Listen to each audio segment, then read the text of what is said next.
fellow Falcoholics. Welcome to another episode of the Dirty Birds and Brews podcast. I'm your host, Kevin Knight. Join me today with his fresh fit. It's Tre'Shon Diaz at Tre'Shon. Welcome to the program. Looking very pensive, very patient over there today. Appreciate you making the time. It's another Tuesday takes for you guys. This one actually recorded on Tuesday. You know, behind the curtain. Very rare. Half the time it's recorded on Monday. Half the time it's actually recorded on Tuesday. So, if you get the show later on Tuesday, you know what's going on there. But Tre'Shon, welcome back. How are you doing today? Doing well. Was able to take a break from the harvest, and it's tomato season at this point up here in the PNW, and excited to talk ball. I had to leave the brim on because I just felt like for what we're gonna dig into today, it's gonna be a lot of really bad gardening puns. So I hope everybody's ready. Hope everyone's ready. Everyone's ready. Yeah, there was a lot of Stardew Valley discussion just before the show as well. So shout out to Stardew Valley. I'm sure we got some Stardew veterans in the chat here as well. So leave us those Stardew comments with your preferred farm setup, guys. Let us know. But we're going to be talking about the Atlanta Falcons today, just in case the algorithm sends you like from that like initial intro and it's like, oh, is this a Stardew Valley podcast? No, it is not. This actually is an Atlanta Falcons podcast, as we will be covering the Falcons preseason game against the Titans, talking about some winners and losers, both from the game itself in terms of what we saw, but also guys that now are entering preseason week 3 that we haven't seen or haven't seen enough of, possibly due to injuries or other factors that also are potentially losers because of that. Your best ability is availability, and if we can't see on the field, either in training camp or preseason, it's going to make some difficult decisions for the team coming up. So that is our content for today. One more preseason game left. I believe I had it. Now it's the Cowboys. I feel like we never play the Cowboys in the preseason, so that one always I feel like we don't throws either. me off. But Falcons playing the Cowboys. It's a third straight Friday preseason game for the Falcons. This one, the Falcons are just 2.5-point underdogs per FanDuel against the Cowboys on the road, which actually seems pretty generous given that it's pretty clear to me the Falcons don't give a shit about winning these preseason games. I'm sure, like, it's not like they're not trying. Like, the players are obviously trying, but there's no, like, consideration given to the preseason win-loss record here in Atlanta. Yeah. I don't, and I don't think that this is going to change now or in the near future either. We're just not preseason winners. I don't know what to tell you, folks. We're just not that team. We're not the Ravens, unfortunately. Although I think the Ravens, I don't know if their streak of winning is still going. I think that broke last year, but they had their amazing record of undefeated seasons. Yeah, not us. No, not us. We are not those birds. We leave those for the other birds. Yeah, maybe we can start a record of how many consecutive preseason losses a team has. We're certainly building on that total right now. So we'll see how that starting QB4, QB3. I don't know. Yeah, we can figure out something. Oh yeah. No, we got the Nooch to look forward to now. Ben Denucci signed with the Falcons, so we got a new Emory Jones. Unfortunately, injury seems severe enough that the Falcons did waive injure him, so he's going to revert to IR, I imagine, if he's not claimed, which no one's going to claim someone that's about to go on IR. So, he'll be with Atlanta. If he signs an injury settlement, obviously he could come back or sign elsewhere, but, he may be content to just sort of ride out the season as like on IR so he can come back next year. Some guys may want to do that. Some guys may want to try to get any opportunity they can. Falcons may want him to take the settlement and then come back. I think they really like him as like a good practice squad scout team quarterback for those mobile guys they're going to play against. I think that was why they originally signed him, was to serve as their like scout team guy for Jaden Daniels and some other quarterbacks. So definitely, Emory Jones, I thought was making his case certainly for the practice squad. I think he looked interesting enough that I was expecting him to return there, and obviously feel bad for him to have the injury so late, in camp, but hopefully he'll be able to come back healthy at some point. So they that's didn't put him in that 11 for no reason. No. That's the goated number. So they had high expectations, obviously, for Emory Jones. Yeah. Jones 11. I'm with you, Kevin. I felt like he was probably going to come back. It is valuable to have a mobile guy like that. We saw that was a struggle for them last year. So everybody has a role to play, and we'll see if they stick with him. I'm in agreement with you, though. I think that's probably what they would like to happen, especially since it's a concussion. Not saying that that's not serious, but time frame to recover from that and everything is, usually guys going to be ready for you for the regular season. Yeah, typically. So we'll hope for the best there. Ben Denucci, somewhat interesting, a guy that's bounced around a lot, but has some talent to him. Has done a couple of things in the NFL over the years. So definitely not. I think it's an intriguing signing. He'll probably get to play a lot this week, so get at least an opportunity to showcase himself for the Falcons or other teams. So good for him. I don't know if you got any deep Ben Denucci takes you've been waiting to unleash, because this is your chance. Like, I don't know if we'll get another chance. So, I was harvesting tomatoes when the news broke, so I guess it just felt right. I don't know. That's really all I got for you. It felt ripe. Yeah, it felt right.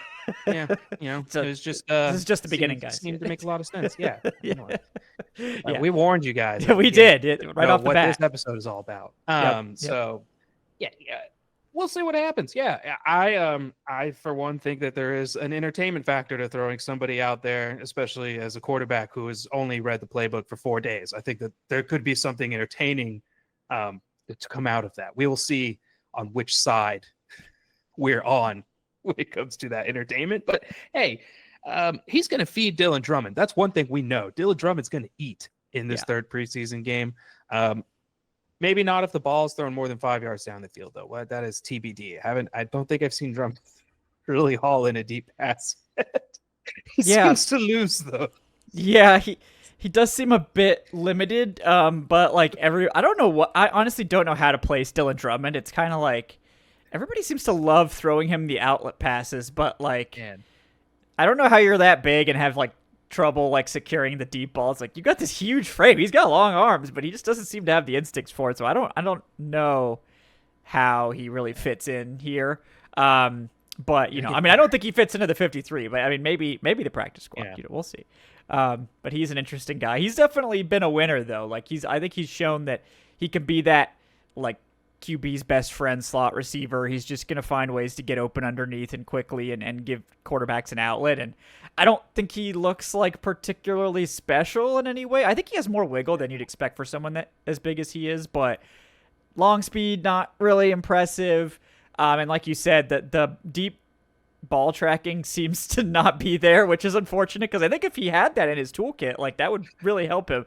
Unfortunately, it doesn't seem like that's there, but Drummond definitely a winner to start on. But yeah, we can keep it in the wide receiver room because I feel like there's a guy that is sort of been it's not addition by subtraction, but it's sort of the fact that we haven't seen him at all is actually a good thing. And you know where I'm going with this. Casey Washington, who all we hear about is, he's making play after play in training camp. He's taking over Darnell Mooney's, role with Darnell Mooney sidelined. And then he doesn't play in the preseason at all. I think it's pretty clear that we have our wide receiver 6 in Casey Washington, which is bad news for all these other guys that have been working very hard, and Chris Blair included, to secure that spot. But it seems the team is sort of solidifying their interest in their 2024 6th-round pick, I think. Mm-hmm. So, what do you think about that sort of outcome? Even we haven't seen him much. He didn't do a whole lot early in training camp when I was there, and then he's not playing in the preseason. So I have to take Adnan and everybody else's word for it. But yeah, he got, I think it was 2 drives in the first preseason game, and that's really been it. He didn't get any targets or anything. It's when it comes to preseason receiver evaluation, it does get a little difficult because we kind of talked about it. It seemed like Dylan Drummond, it was almost like QB's hyper focusing on him as the safety outlet, which kind of makes sense in the preseason environment. It's going to be easier to get to him than maybe Casey on a post or something like that. It makes sense. They obviously have invested more in Casey as a player than they have invested in Sills, Blair, etc. They wanted to set him up to win that job. I think it's I think what's going to be interesting is to see, are we keeping 6 receivers? Are we keeping 7? What's going to be the final count? Are we going to start with 6 because Mooney's not going to play week 1? Like, what does it look like with Mooney? And then when Mooney comes back, does Washington get pushed down to the practice squad, or does whoever they have as that next guy get pushed down to the practice squad? So it seems like there's a really it's a tough balancing act right now. And I think, it's wide receiver 6. At the end of the day, it's not, I think, an extremely impactful position in the offense. But in terms of like what's offered, and what they're going to be asked to do on special teams and things like that, Casey Washington's a good athlete, big body. He's somebody that, I think can be a real contributor to the team's unit. And that's something that I'm, I guess, a little bit more surprised we haven't seen much of, is just kind of like, what does Casey Washington look like on special teams? And, maybe based on the reports and things like that, maybe Washington has clawed up and usurped Hodge on that depth chart. And maybe it's, we're not going to be expecting a ton from Casey on special teams because we still have Hodge doing that. We actually are planning on playing Casey more in the offense compared to Cordero. And that would be an interesting outcome. I personally think Cordero's a little bit more explosive, has a little bit more speed, but Casey has, I think, maybe a little bit more prototypical body type that they like on the outside and stuff like that. So it's going to be interesting to see what they do, because this team did not rotate receivers a lot last year.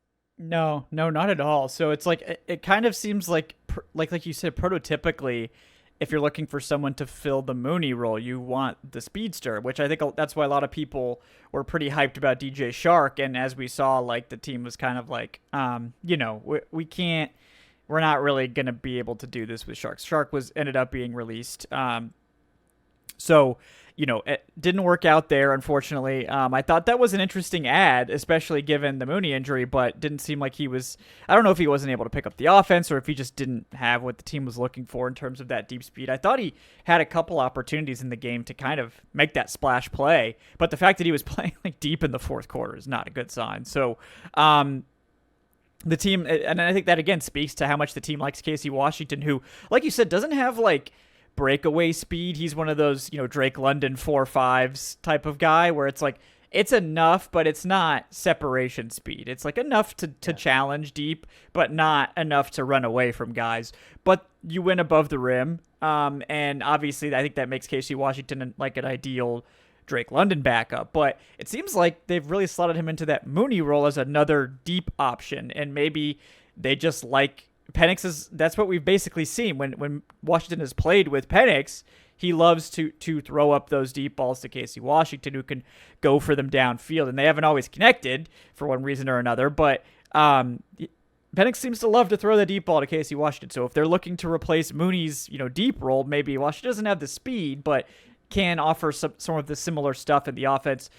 While you would hope, and we haven't really had a chance to evaluate this, but you would hope that Washington can provide better blocking for you too. Like, he's got the body type for it. I mean, I don't think it was something he was particularly known for coming out of college, but I have to imagine if he's like playing over Cordero Hodge, then they probably have to trust him as a blocker, because I think that's one of Hodge's better aspects is his run blocking. So, maybe they're like, well, we can go to Casey outside and he can give us a little bit more run blocking in Darnell Mooney's absence. And, they'll probably lean more on the run anyway with Mooney not out there.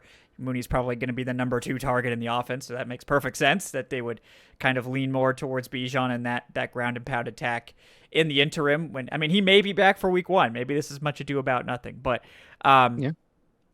interesting that the team really seems to be emphasizing Washington, like you said, even above Cordero Hodge, who, looked like he earned his spot as like the primary depth receiver last year, and even ended up starting a couple of games, as sort of a mix it up kind of guy. But we'll see how that plays out. I think the other guy in the receiver room to monitor, who could be a loser, we'll see, is Jamal Agnew, who we haven't really gotten to see because he has now apparently aggravated an oblique injury and, is sort of like, we don't know when we're going to see him. And that's kind of unfortunately been the story of Agnew's career the last several years, and kind of why I was like, is this really all we're doing at returner? Like, we can't really trust Agnew to stay healthy.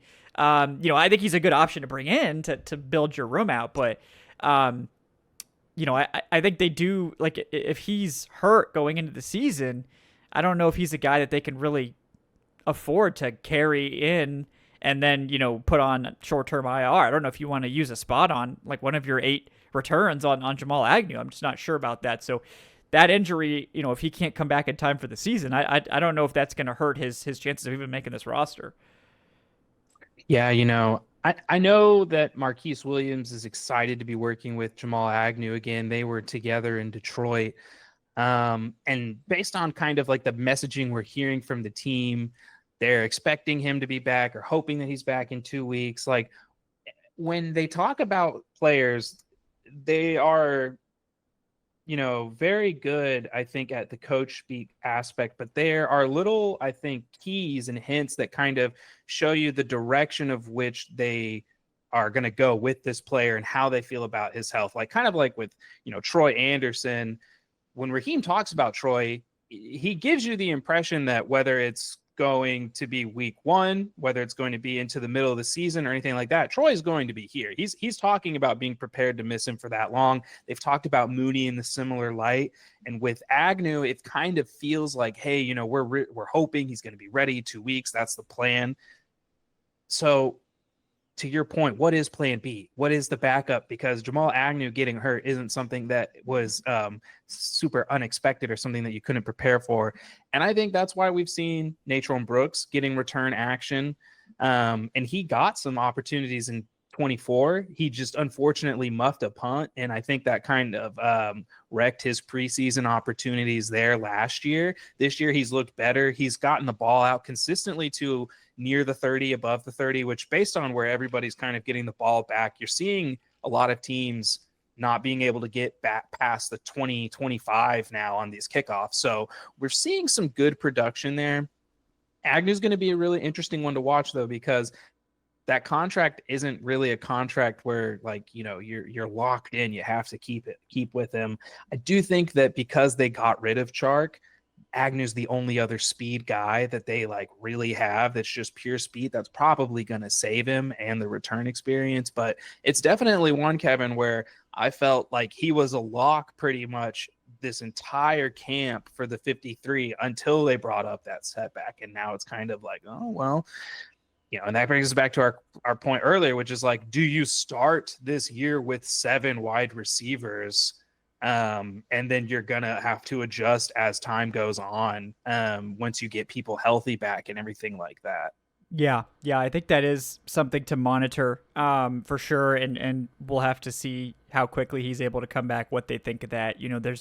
There is another, former Falcons return specialist out there in free agency right now. I believe Brandon Powell might have got cut loose or something like that. So we could go back again. We could go back even further to the Brandon Powell hive days. So, that there's that backup option.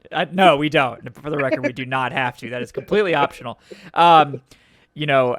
But yeah, there's not a whole lot out there otherwise. So this might be a situation where if it looks like Agnew's not going to be ready for a while, they may carry him, to place him on short-term IR and then look to claim someone. Because what they'll do is obviously they'll carry through final cuts, and then on, waiver day, they'll put in a claim for another potential, maybe return specialist or speed receiver or something like that. Everybody's got all the decent guys right now, but hundreds of receivers are going to be released. And that's another thing I think people don't think about is like, oh, well, if we release this guy, the NFL is going to snap him up. There's going to be hundreds of people being released. So maybe he is good, but there's going to be a lot of competition among teams looking to kind of pick these players. So it may not be as cut and dry as people often think with who's going to get claimed or not. But we will see and obviously hope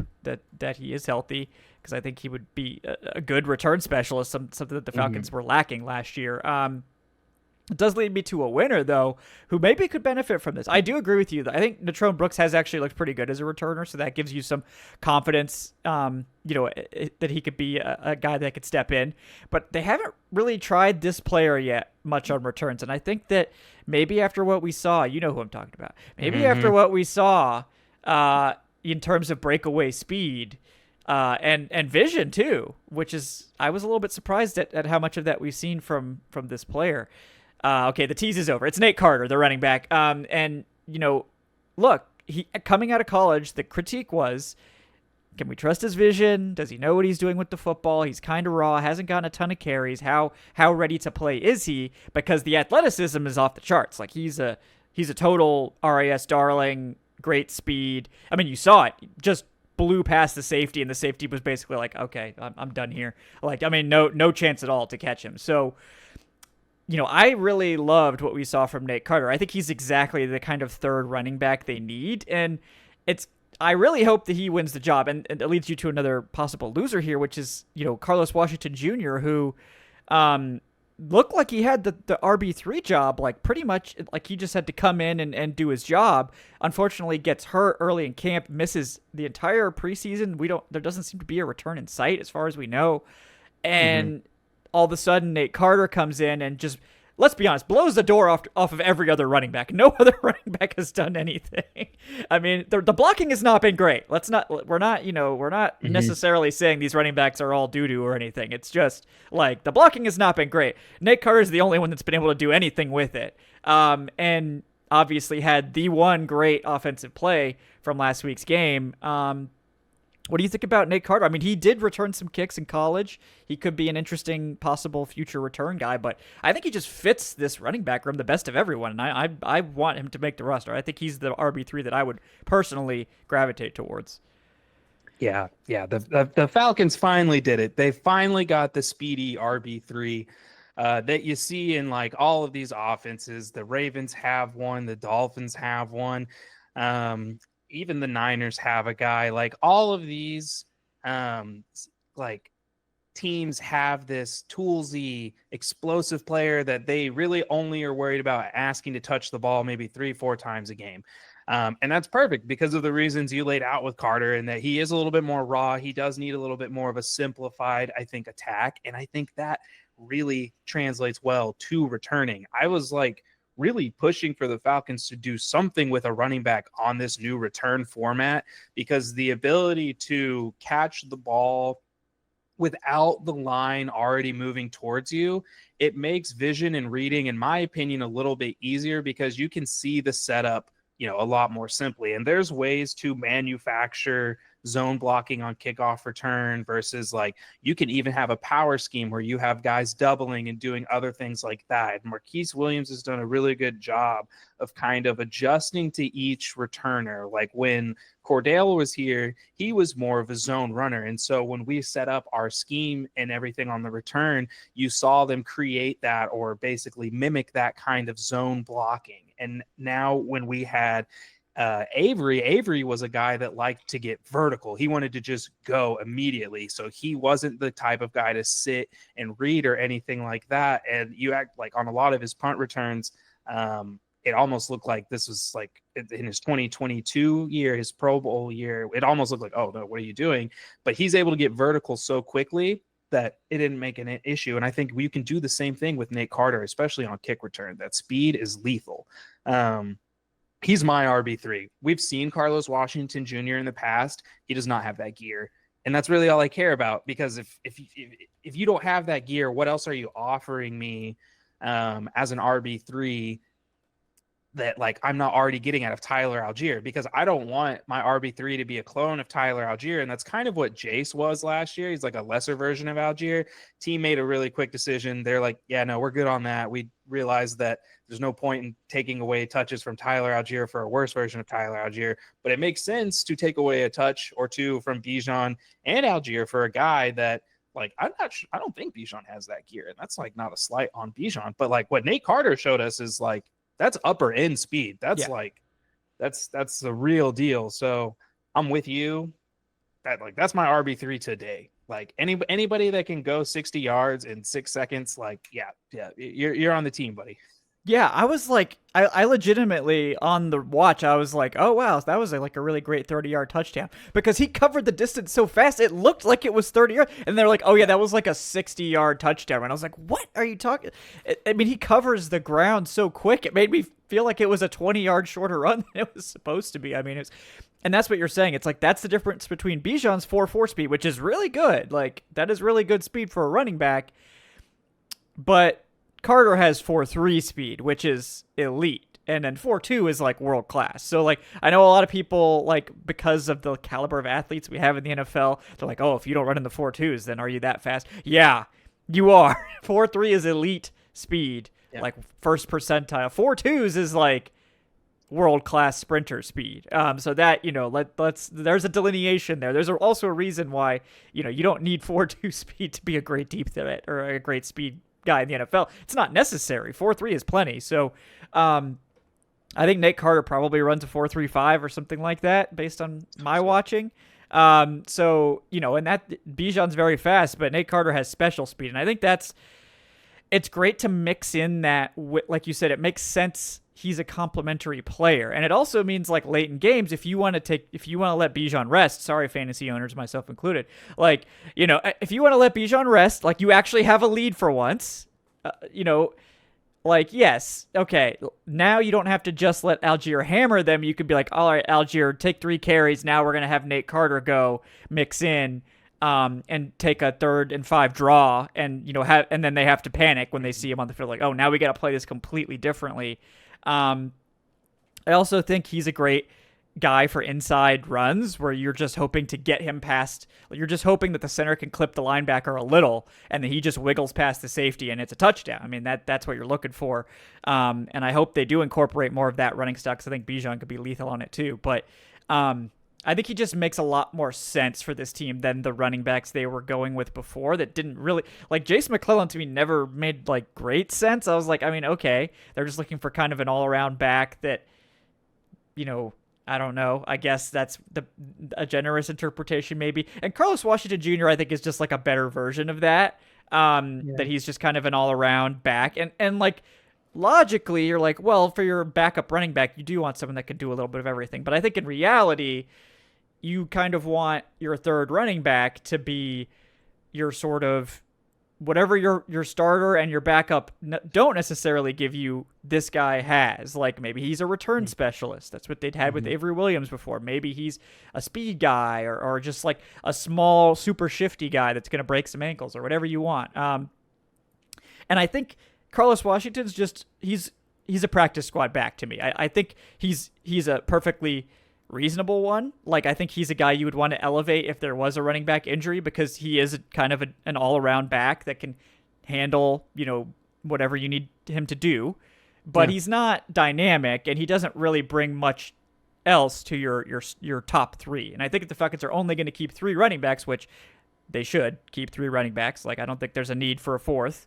I think Carter just makes so much more sense, and I'm glad they unearthed a guy. I think they've been trying to find this kind of guy, like someone that could stand out, and they just didn't really have a lot of luck doing it. They've been bringing in some of this type of player over the years, and, you know, Avery Williams, unfortunately, I think they were trying to get him, but that injury just, it seemed to sap his special gear. And maybe he'll get it back. I mean, obviously to have the Eagles betting on you, that's an ominous sign for the Falcons letting him go if the Eagles want to bring him in. But, you know, I'm still pulling for Avery. I hope he has success, just not against the Falcons. And maybe Nate Carter's the next in that line of guys that's going to be able to hopefully buoy both the return game and the rushing attack. And Carter obviously has more experience as a runner, even though he doesn't have a ton in college. Like, he's more experienced running back than Avery Williams, who played every position. Like, this man played corner, then he played receiver, then he played running back. I mean, props to Avery Williams for just being like, yep, I got you, coach, whatever you want. Like, I could back up 3 spots. Like, true jack of all trades player. Good for Avery Williams. But let's see. So another guy I want to touch on in sort of the injury losers is, and this one is a painful one, Kobe Bryant, week to week with the hamstring. Doesn't appear that we're going to see him again. So what do they do with Kobe Bryant, Tre'Shon? Because, again, the way the coaching staff talks him up, the way that everyone seems to be reacting to the injury is they're like, we were really disappointed, like, not in him, but, like, you know, we're really sad that we don't get to see him because he was really coming on. So to me, that's like, are they actually going to, like, IR him, like, in season? Or do they feel strongly enough about him that they're going to carry him and then, you know, place him on short-term IR? or do you think this is like a waive injured situation and they maybe try to get a settlement with him and maybe bring him back, or did they just kind of cut bait because they can't afford to wait on him and they haven't really seen enough to keep a roster spot? Yeah, it's tough. And kind of like going back to our just what we were saying earlier, like when we hear the way they talk about guys being injured, it is very different when they talk about the Carlos Washington Jr. injury updates versus the Kobe Bryant injury updates. It is like very clear that like there's this, plan that they really had in place in which they thought that, Kobe was going to be able to give them, a lot of value as a UDFA. And, if it, I would normally be inclined to say that he's probably going to just get, cut loose. But considering the other injuries in the room, like the Falcons are having this same conversation about another corner, like as we speak. And I think that really makes this equation difficult because we don't have, all of the knowledge to the extent of these injuries that like the team does. It's never good when you're a rookie and you're missing from injury, and especially when there's a competition going on, because like I said earlier, availability is the best ability. And if you're not on that field competing, then the coaches can only go off of what they see. But unfortunately, what they're seeing it's not good right now. And that's also kind of helping Kobe's case. I think that he likely ends up on the practice squad. But I think they're going to play the game of chance and hope that he clears waivers and that they get him that way. I don't know if they're going to be super aggressive, but I think the other cornerback in the room that is like a, potential loser from the injury situation, I think that's going to have a big effect on kind of like the decision of what they do, who they're more comfortable with. And I would probably lean towards you feel better if you feel more comfortable with about what you know versus what you don't know. And we don't know really what Kobe Bryant could or couldn't be, but we have a little bit more peace of mind with this other guy. And we'll see what they do. Yeah. And the other guy I believe you're talking about is Clark Phillips, who's also not practicing and not participating in the preseason. And to me, the calculus is sort of, I think Clark Phillips has shown a lot in season when playing outside. Slot, no, we're not doing that. But outside, he's looked like a serviceable player. Like, and that's what you're looking for from your depth corners. He's had some good games. Like, he's had some not good games, but we're talking about a depth corner who we know has limitations in terms of how he can match up against size, but, plays well when given the opportunity and has not really been a huge liability for you. So I also think Clark Phillips will be claimed because he has that fourth round capital behind him and he has enough good stats, like coverage stats and things like that, that I think teams will not overlook that. Kobe Bryant is like a total wild card and I really like him. I think the team does too. But the calculus there is very different. The NFL let him fall to UDFA, and, I'm not really sure that there's going to be a line of teams lining up for him because we didn't see anything. We saw just a little bit of camp, but otherwise he's been hurt. So there's just not, I think, the level of competition there. Even though he is kind of a famous UDFA, like, would a team claim Kobe Bryant over Clark Phillips? I don't think so. And again, we've talked about it. Like, there's going to be a flood of players hitting the waiver wire at this time, and I think the chances of sneaking Kobe Bryant onto the squad are better than Clark Phillips. And again, it also might depend on who's healthy. Like, if Kobe Bryant's ready for week 1, then he has a good shot to make the roster. I think if Clark Phillips is ready for week 1, same thing. If one of them is not ready, they can't cut them. They'd have to waive injure them or, put them on IR or whatever it is. But that's going to be a fascinating one to watch because I think we've kind of seen this as another loser. Unfortunately, Lamar Jackson is very limited in what you can ask him to do. I think he can do certain things well. He's a good tackler. He's big. I think he can match up against size, but those shifty receivers will eat his lunch. And he just can't match up with them. He gets burned deep. He doesn't seem to like if you're gonna be a big cover 3 corner, you gotta know when to turn and run. Like you gotta know. Like if you're pressing or if you miss your jam or if you're playing off, like and you know you're going up against a speed threat, you gotta be moving immediately. And he just seems to get caught flat-footed. And you can't have that when you don't have the recovery speed. Sort of the opposite of a Clark Phillips, where Clark is able to wait a little bit longer and read and react a bit more because he's got that short area quickness, and he's got the good, change of direction, quick twitch skills that Lamar Jackson does not have. We saw Lamar Jackson just getting picked on by some smaller receivers, and to me that makes him a very specific backup corner.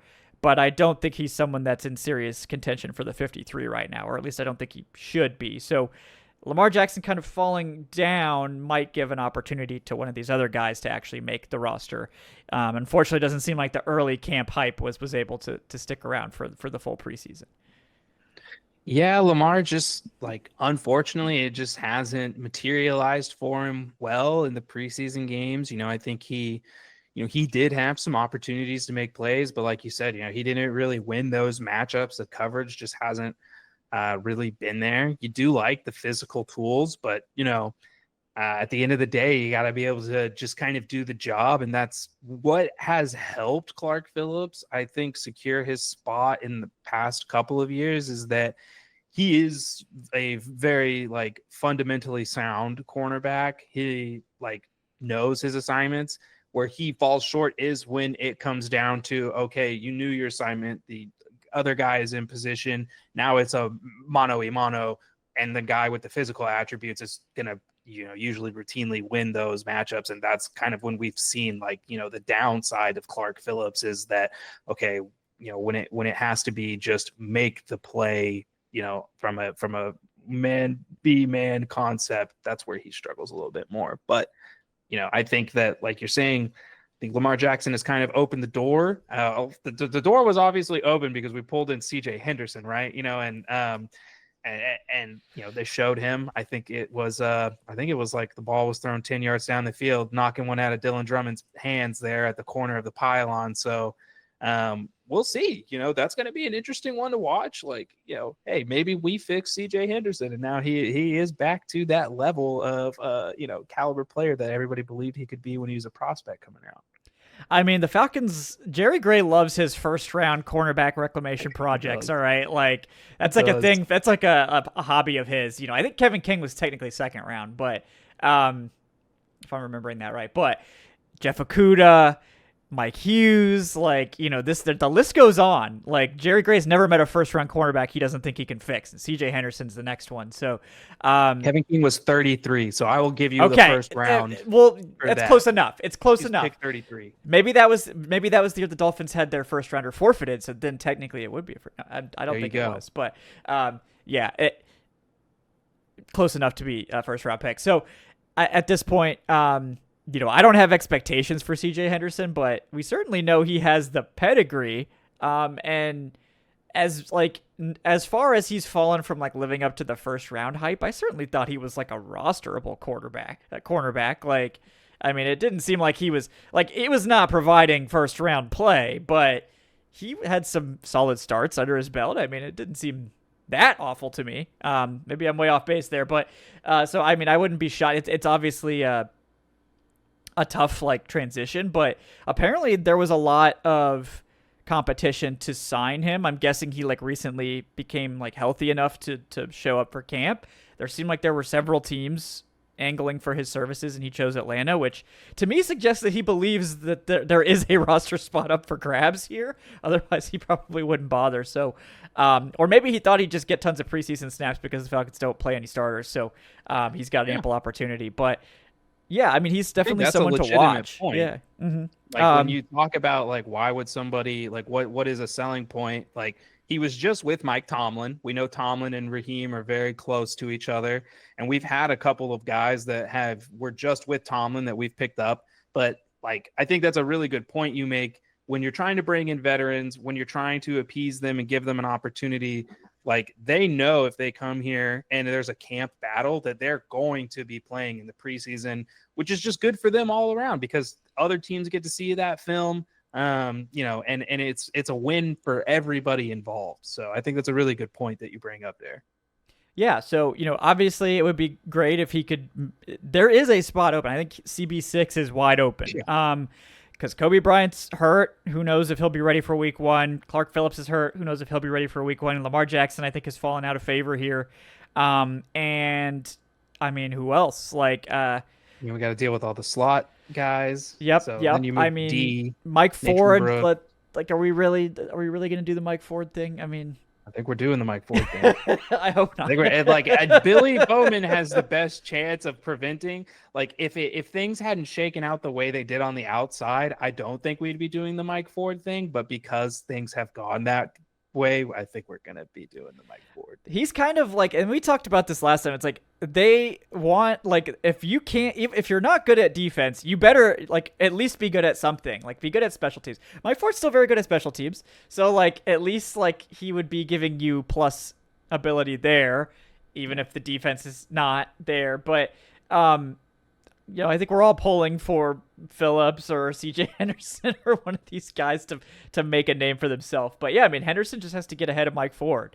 And Keith Taylor, we haven't seen in a while either, with his injury rehab. Dante Manning has been relegated to like deep fourth quarter duty. So it doesn't really seem like there's much hope there, but, it's one to monitor. And I think Henderson's got a shot, even though he's a late arrival, just because, again, the injuries are piling up and he's got the pedigree and we know he could be Jerry Gray's next pet project. So you want to get on Jerry Gray's good side. That worked for Kevin King for like 2 seasons. So we'll see how that pans out. But did you have anyone in particular you wanted to shout out? I've been hogging all the winners and losers today. Yeah. So a guy that I was like pushing for back before camp started, Tegan Quarantino. My guy out there, his first special teams rep in his life, he claims. Which whenever you hear stuff like that, it's always so funny to me because it just tells you like how good some of these guys have been at football, like from the earliest stage of their life, because like there's like maybe a handful of kids who coaches have never asked to go be on the special teams unit because they're just too valuable, and apparently Tegan was one of those guys. And all of his coaches were clearly idiots because look at him going out there and causing the fumble, recovering it all in one smooth motion like he's been doing it his whole life. That's big time because he has to show that he can do what Franks can do on special teams, because Felipe Franks, the argument for him is that, he's not like a legitimate tight end 3. This is like Mike Ford, but in the tight end room, but he can do special teams. Well, if we have a tight end that can actually block and be a real tight end 3, and he can also do the special teams thing, well then, yeah, I think that's the direction we're going to go. Hopefully, I'm really hoping that we're not locking ourselves into Felipe Franks, but when we see who's doing what, I think he's making a really good case. Tegan is that that should be his job, and that the team should put Franks on the practice squad or what have you, or like we've said, like we really have no, like I feel like this is the year when it comes to the 53 that I've had the most difficult time doing the roster prediction and just kind of trying to figure out the number of players that they're going to want to have in each of these rooms, because they can do it a number of different ways, and it's not going to be the same at all because week 1 has just all these different injuries that we're still trying to figure out. But yeah, I really like what he's shown. I think he's had some decent reps. They're not really asking the tight ends to do much. I think that's actually something that's kind of been interesting, that when we look at some of the formations and when we look at who are the outlet passes, what are people being asked to do, it seems to be like the most simplified version of that Rams McVay kind of offense, where it's like, we're not asking the tight end to do a dang thing except just block and turn around after you run 3 yards. So I think he can do that, and I think he can do the blocking really well. Yeah, that I think the blocking has been better than expected. he looks healthy. He was like a 5th-round pick. I mean, this is like a guy that was expected to be a tight end 3, maybe a future tight end 2 in the NFL. Had some production and limited action, but again, has had multiple season-ending injuries.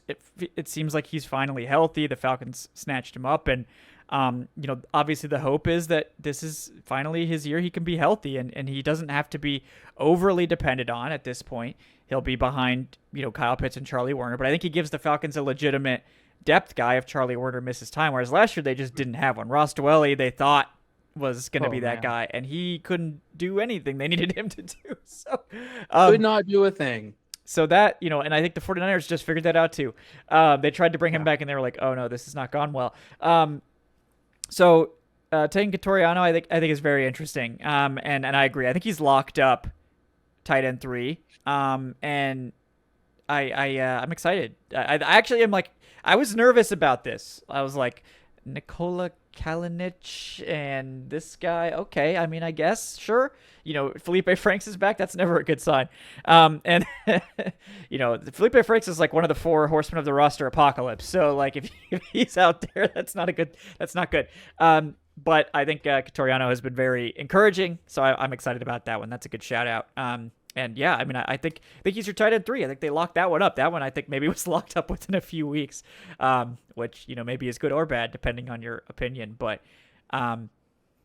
yeah, let's see. I'm trying to think. Is there anyone else you had on deck? I'm trying to think if there was anyone else I wanted to get to. Somebody who has like been recently injured, but it sounds like the holdout was precautionary more than it actually was because he was too hurt to go. That I would consider a winner is my guy Khalid Kareem. He has had a very strong showing after finishing 2024 really, really well. And he seems in line to be in the edge room. I think it's going to be him. Him and Trice as like the 2 guys at the bottom of that room. And I think that he's somebody where it's kind of like a really good development story of like, hey, this is a good example of like edge rushers take time to develop. This was a really toolsy athletic guy that was like a 3rd-round pick. He's kind of like the successful version of like D'Angelo Malone in that he was somebody who seemingly had all these physical tools, but just didn't have the the wherewithal or really the understanding of how to use them. Something that he has really been good at since I've seen him pop on film for the Falcons is using his length. He seems to have like really, refined, I think he has a really solid long arm technique. And he's just really good at hand fighting, like all the way through his pass rush reps. You'll just see him constantly refitting and doing just a really good job of staying active. And I think he's really done a good job of earning his spot here by also showing that he can play the run. And something you and I talked about was kind of like, okay, who is the JSW? Who's going to fill in that role? Who's going to be the Lorenzo Carters? Like these were the guys that were here to play the run, that were a part of heavy packages and stuff like that. And I think that that's something that Khalid Kareem can do really well. And then I think, his pass rush, I think there's legitimate upside there. He's gotten a sack this preseason. And so I think he's somebody that we hyped up a lot before. And it seems like we were on point with that one. Yeah. No, I love Khalid Kareem. I think again, like the fact that they held him out, like, I think Khalid Kareem has more or less locked up the spot. I know there's some people kind of questioning whether he's going to be in the room or not, but like I think they signed Ronnie Perkins because they didn't want to play him anymore. I think they signed Ronnie Perkins because they're maybe they're fine. Like I don't think they necessarily want to get James Pierce like more snaps than he was getting. He was getting a ton of snaps, which I was kind of surprised by. So like I think they're like, okay, let's bring in Ronnie Perkins so we have someone else to give some snaps to. And I think Kareem probably won't play. But yeah, you mentioned Braylon Trice too, who I think obviously had the slow start to camp coming back from that injury, but has really I think finished strong and at this point looks good. Like I mean, looks like a rotational guy, and he's got to play catch up a little bit now in his 2nd season. But I mean, this is like the first time I've looked at like a 6 deep edge room in Atlanta and been like, yeah, I actually like every one of these guys. I'm not like if these guys were playing, I wouldn't be panicking. Like all 6 of them. And like if it was just Braylon Trice and Khalid Kareem left, I'd be a little bit concerned about, the depth at that point. But like we've had years where like we get to the third guy, or it was, I mean, last year, this is no big slander intended towards, James Smith-Williams, but it's like, okay, we're starting James Smith-Williams, or who was it that one year? Stephen Means. It's like, oh, we're starting Stephen Means. Ooh. And Stephen Means is mean as hell, but he wasn't mean enough to start for I don't think anybody. So Lade Ogundeji was once the third edge on the roster. And it's like, oh, now the third edge is Jalen Walker, James Pierce Jr., and then behind them you've got last year's third-round pick and like a guy that you've kind of unearthed here in Khalid Kareem, who, I mean, I wouldn't be shocked if Khalid Kareem starts in base packages. Like, there's some situations where it makes sense, where just like how they did that with James Smith-Williams, like you could definitely see it. Mm-hmm. Like he's maybe the best pure run defender, and like he brings enough as a pass rusher that you're not really like hurting when he's out there. He's definitely more, I think, run oriented than maybe anybody else in that room. So I wouldn't be shocked if like he gets some starts, because he's technically out there on early downs against some run heavy teams. Him and Ebiketie probably are the guys you want out there in that situation. Maybe him and Trice, if Trice continues to play well against the run. But yeah, I mean, shout out to those guys. I think they've both, after a little bit, Trice was a little bit quiet early, but I think he's, emerged as well there. One guy I do want to mention as someone that has given me some mild concerns after a really strong week one, like really good week one, Easton Stick was not so good in week two. The man, I mean, I was getting Ritter flashbacks on some of those interceptions, just like, oh, okay, we're just going to throw it right to the linebacker, I guess. Can we not do that? Like, of all of the goodwill just flushed down the drain for me on those two picks. And one of them obviously didn't count, but like that is a little bit concerning to me. Again, we're talking about a guy that's currently QB3. So the expectations for like, as a QB3, it's like, okay, I'm fine. Like he kind of bounced back from those picks and did better against the deep reserves and finished kind of strong. But like, and week one was really good. And again, if he's QB3, I'm pretty happy with that. But this guy is pretty likely to be QB2 at some point, and I'm just not sure now about that. But let's be honest, if it's not Kirk Cousins at QB2, like I don't know, we're not really going to feel good about that, probably no matter what.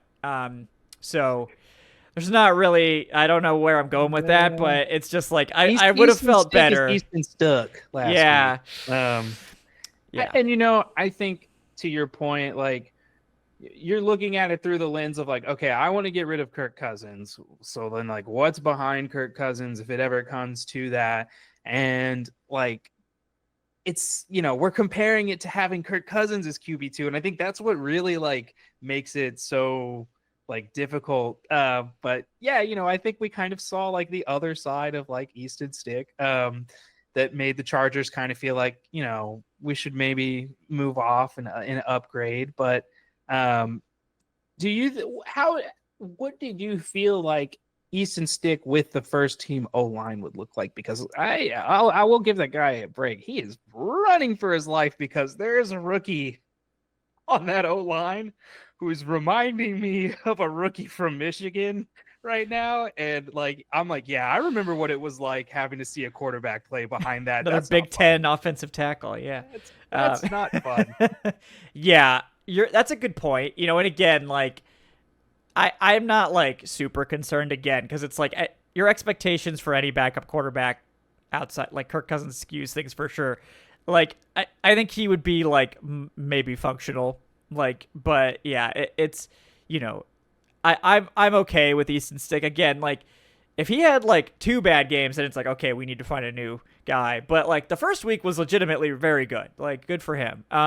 Last week was sketchy as hell, and then he did like rebound a little bit and found a bit of a rhythm, and the final line didn't look as bad. But and also, like you mentioned it, like the O-line was a catastrophe last week, and I think we can call every depth O-lineman a loser. Like it was It's been just so bad, Kevin. constant penalties. Like, It's and it wasn't so even, bad. and it's like they were like there was some pressure given up, but most of all, it was just the penalties. It was like every play was a false start or a hold, and it was like, guys, like there's no way we can like there was like it was not a situation where Easton Stick was going to be able to thrive when they were facing.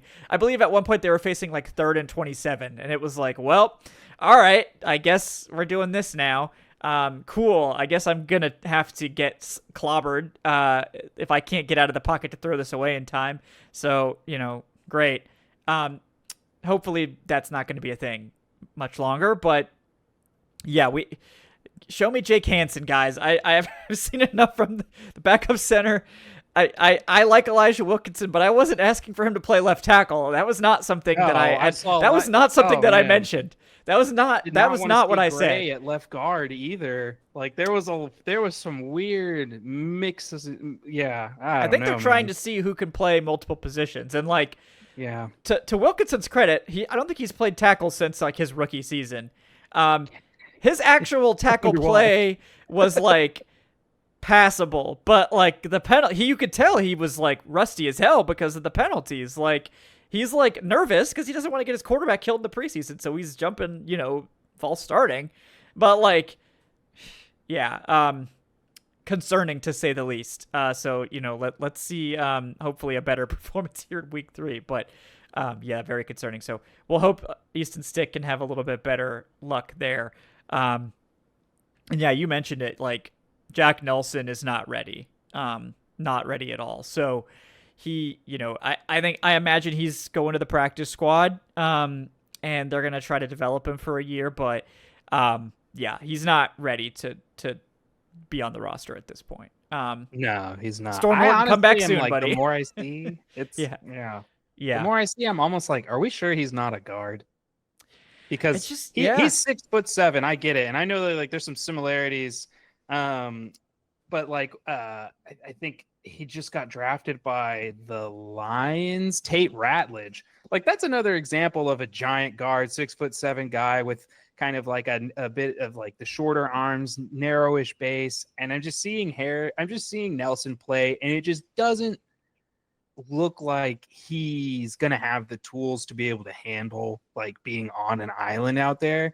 And I'm not trying to overreact, he's a 6th round pick. It was always kind of gonna be like a development player, and when you hear people talk about the state of O-line play in the league, and that people aren't getting developed in college the way coaches want them to, and things like that, this is like what the end result of that kind of looks like. You've got guys who I think just like you're saying, just not ready yet, just not, at the level to be even trusted to just be a depth player on the roster. So, hopefully Ledford, can work some magic. We'll see. And yeah, I think he's somebody that's going to make it to the practice squad. No, he's going to clear waivers. I think the team's going to be able to retain them. I don't think we're going to have a Zion Logue situation where somebody else snatches him in the middle of the regular season or anything like that. I think you can comfortably place him there.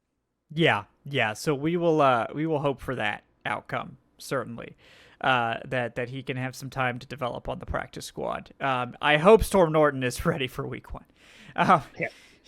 Please. that would concern me the greatly. rare being injured and winning. Storm Norton's like, I can just maybe that's he's just like, well, I don't even need to be out there. And I think that's like he's just drinking water. He's like, God, it looks so hot out there today. Yeah, whew. Yeah, Storm Norton addition by subtraction, like just like, oh yeah, look at what life is like without me. And that I think has like really hurt the second team offensive line, honestly, because Storm Norton's like a starting caliber, like swing tackle. If he has to play a few games, you're totally fine there.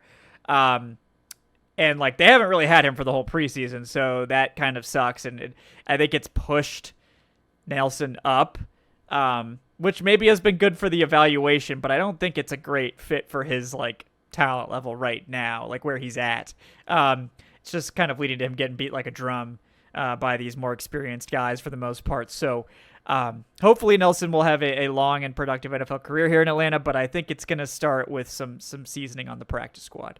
One more guy I wanted to shout out was Brandon Dorlus, who I think has been the most impressive like interior guy so far.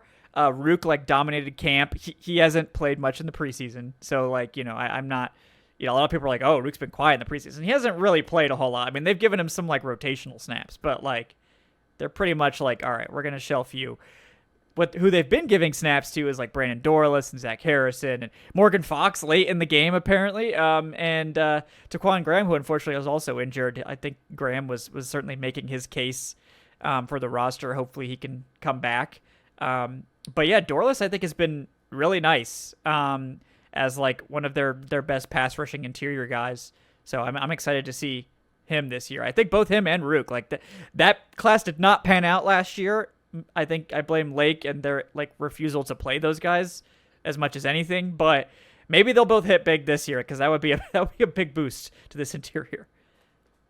Yeah, it's been like, as somebody who's said that like they think Rook or that Dorlus can be the better of the two between him and Rook in that draft class. It has been great to see the progress, especially as a run defender. And he seems to be thriving in this attacking zone. In this attacking scheme. All he wanted to do when he was at Oregon was get vertical. Like all he wanted to do was just explode through the line, and you saw why it works really well. And he's been able to. I think what's really hard about when you get in this attacking scheme is the fact that you have to know when to decel as a pass rusher, as an interior run defender, because you can run past the play. And like Dorlus, it almost happened to him on a sack in week 1 against the Lions. And, offenses are going to try to use the defender's momentum against them once they start flowing that aggressively and everything. But we saw, I feel like Dorlus on a couple of run plays really do a good job of exploding through the line and then breaking down to make that play versus overrunning. And that's just kind of like something that showed up on his film at Oregon a little bit, that Nate Ali seems to have done a really good job of kind of like honing that aggressiveness, really helping him refine the positive aspects of his game already. He's a very instinctual player. There's a lot of plays where it's kind of like, it doesn't even really look like he read it. You could just tell that he felt it was going to go that way. And it's been really fun to see, and to mention Rook, like you said, we haven't seen Rook play a ton. He has gotten like his opportunities out there. And what we have seen, I think, is kind of like what we're hoping for and expecting. And that, like, I've seen Rook push the pocket, and like the Falcons need a big body in the interior who's going to have the ability to just put that pressure on the QB from the inside. And he does it a little bit differently than Dorlus, in that I think Rook is actually well suited to kind of handle doing some of the responsibilities in reading and everything that Lake was asking of the guys. And he does a pretty good job of like eating doubles. It was something that I was a little bit more worried about, especially as a pass rusher, but like you're really seeing him understand how to use his length, understanding leverage, and kind of like really getting the interior pressure that the team was hoping for in his limited snaps. I'm with you. I think that like, whatever happened in 2024, it's over. It happened. Both of these guys look set up to, be in a environment that's going to give them the best opportunity to succeed. And that's like, when you draft players, it's kind of like the whole goal is to set them up. And we did not set our guys up for success last year. It was very clear. And like, regardless of what happens, I do feel like that Ulbrich and them have done a good job thus far of putting these guys in position to win. Yeah, I agree with that. And I'm excited to see how both these guys flourish, this year. I think both will have very important and hopefully impactful roles for this Falcons defense that desperately needs that infusion of youth, because David Onyemata is like really the only, I mean, him and Morgan Fox are like the two veterans. Everybody else, I mean, I guess Taquan Graham's technically a veteran now. I guess he is these days. And maybe Contavious Street if he makes it, but at this point, we'll see. Like, I think if, unfortunately, Taquan Graham's injury, if he's not ready to go, that might go might end up going to Street instead. We forgot about our guy. Yeah, I mean, we'll see that final London. Yeah. I mean, the interior has done some stuff. I think they still need that like two gapping nose, but at this point they're gonna have to wait until cuts unless they want Jordan Phillips. Which like I'm a big like Jordan Phillips stan. I don't know if Jordan Phillips is like Jordan Phillips anymore now that he's like 33. But I would have kicked the tires on Jordan Phillips by now because it would have been nice to see, if he was that guy still. But yeah, I think they might look and see what's out there, and figure out if they can get one of these big boys just for the matchups when you really need that extra beef in the middle. Because there's a few I think that you'll probably need it for. So, but yeah, I think that's pretty much all the guys I wanted to shout. I mean, I guess the final one, maybe we can end on here. What's going on with JD Bertrand, and is that like? I mean, it seems like he's way down the depth chart. Like that, they like Caleb Johnson, like career special teams journeyman Caleb Johnson, and Josh Woods both seem to be playing over JD Bertrand, which is kind of Ronnie shocking. Harrison's already playing with him. Yeah. Yeah, Ronnie Harrison, like shout out to Ronnie Harrison. He did like the Josh Dobbs. Like he got here on like Tuesday and was playing on Friday like half the snaps. So shout out to Ronnie Harrison. Bad. No, you could tell like there were some miscommunications, but like I'm not too worried about miscommunications. You've been here for 3 days. Yeah. Like I have, my expectations were very low. So, not too shabby. I think he's, they lost apparently Malik Verdon. Who knows if we'll even see him at this point? Doesn't seem like we will. So they were like, well, we got to get another safety convert in here because I can't. That's like Jeff Ulbricht's thing. Jeff Ulbricht's thing is like, no, I'm converting this. I need a safety to convert to linebacker. And he found one. So, yeah. So shout out to Ronnie Harrison and those other linebackers, but JD Bertrand, I would be concerned if I were him at this point. Yeah, I felt low on Bertrand coming in, and like I don't know if like it's just the preseason, so like I'm not using what we've seen right now to confirm my priors because like I firmly believe that like the preseason is a preseason. It's for getting mistakes out of the way. It's for like kind of working through some of these issues, and like there is a scheme, somewhat of a scheme change here. I really don't think like he's being asked to do anything that's too different. What gets me is like we're seeing some very, very late reactions. Like we're seeing like it was the Cam Ward rollout. He was completely lost when James Pierce like cut inside. Titans were backed up to their goal line, and Bertrand was sitting there for like 5 seconds still, like having stared at the PA fake that had already gone by. Only ever looked to his left. He never looked to his right once until he immediately felt the man like right on his back. And so when you're not doing your fundamental assignments right, and you've been here all summer and you've been here for like a year now, that's kind of like when you start to get a little bit concerned because that's the easy stuff. Like we're doing bland coverage stuff right now. Like, and the offense across from you is also being bland. And you're a guy that like potentially people were counting on to be like playing, like, with Troy Anderson's health situation right now, like maybe even potentially starting in the first couple of weeks or something, he does not look ready. And I think that's why we've seen this push for D'Angelo Malone into the inside linebacker room. Like part of it's because Malone has to prove that he like that he should still be on this roster. I'm not necessarily sure he's doing that from the inside linebacker position, but like this push to get him here, this push to bring in Harrison immediately when Malik Verdon goes down. They're clearly seeking some other talent to like help them out in that room. And I'm hoping that right now, like that it's just Bertrand is just adjusting, like he's trying to get comfortable. Because like I don't want him to fail. Like if he fails, it's bad for the football team, and we want these guys to succeed. But he's somebody that I think is in danger of maybe not falling off the 53 altogether, but like just being relegated to like special teams only kind of player. But the linebacker position, Kevin, is probably something where I feel like we've talked about it, but it does feel like there's a lot of uncertainty there after you talk about Caden Ellis, because we're all excited for Divine Diablo, but like it's still an unknown. Like this is his first contract. Like his team that drafted him felt like they were, good on him, and he's still a player in transition, figuring out the position.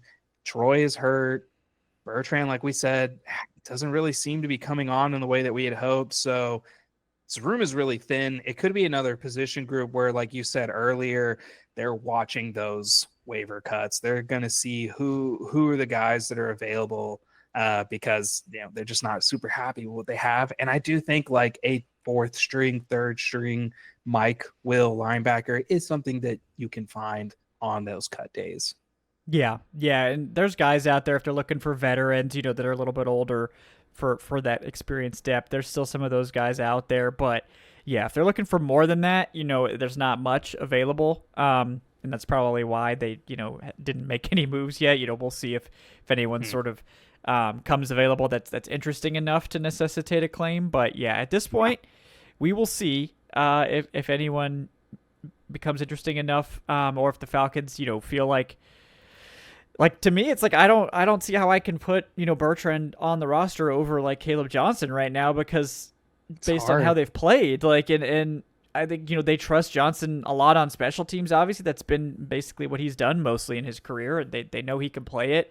We may see the team like initially carry 4 and then maybe place Anderson on IR if he's not ready, and then bring one of these guys back. To also, but like to me that would be Josh Woods, like not JD Bertrand. Like Josh Woods has been good in the preseason, and we know he can play special teams. If we're going off performance, yeah, it's hard to say that he's outplayed any of these guys you're naming. Yeah, so I don't know what to do with that, but we'll see. That's kind of where we're sitting, unfortunately, in that spot. So, Tre'Shon, I think we've pretty much covered it. We went deep into I think we touched every position group. Maybe not safety, but Ronnie Harrison was technically a safety, so maybe we can say that. But safety's also like completely straightforward. It's gonna be 4 guys. Yeah. We know the 4 guys. It is what it is. So, guys, real quick before we get out of here, I wanted to hit you with some updated odds here on the Falcons over/under totals. Now it appears that the closest odds are over 8.5 wins for the Falcons. That is now plus 115. I believe that's the closest odds of any of these. And you get some plus money on it. So according to FanDuel right now, Falcons currently slightly favored. Well, I guess not slightly favored, but that's the closest to 100 there, over 8.5 wins on FanDuel. And to me, that's an easy one. Like I think they get to 9. The question for me really is like, can you get to 10 and actually win the division? I think they easily could have had 9 wins last year. They really should have had 9 wins last year, but we'll see. This team actually has to, do it. So that would be great if they could accomplish that this year. But yeah, guys, thank you so much for joining us. Real quick plug for the Falcoholic Fantasy Leagues. This is the final week to sign up if you want to. So please, if you want to take part, fill out the form. Make sure that you are subscribed on Patreon, patreon.com/FalcoholicLive, or to the YouTube channel memberships. All 3 of the paid tiers get you into the fantasy league, whichever one you prefer. We are looking to just fill those up this week, and then we'll probably start the slow draft this weekend after the preseason games have concluded. So definitely get in on that if you're interested. We still got plenty of spots. And then, like and subscribe if you haven't done so already. Leave that 5-star review on your podcast platform of choice. Go give Tre'Shon Diaz a follow. He's at Trey3Sean on the Twitters and Tre'Shon.io on Blue Sky. Tre'Shon, anything else you're working on you want to let the people know about? No, nothing else from me. I'll be waiting for the next Tuesday right here. So like, subscribe, follow, all the good stuff. Yes, if we don't get a certain number of likes, Tre'Shon's just going to sit there playing Stardew Valley until next week's show. Right. And, depending on how much you like Stardew Valley, maybe you want that to happen. But either way, please like and subscribe and give him a follow as well for his hard, clearly working hard, Tre'Shon Diaz. So, guys, thanks so much for joining us. I'm Kevin Knight at Falcoholic Kevin. We will see you next time on the Dirty Birds and Brews podcast. Until then, we will be joined, of course, on Wednesday, Falcoholic Live. Aaron Freeman, Locked On Falcons, joining the show. And then we'll be back on Friday for the final preseason watch party as the Falcons take on the Cowboys. So until then, guys, thanks so much for joining us. We'll see you next time. Have a good one.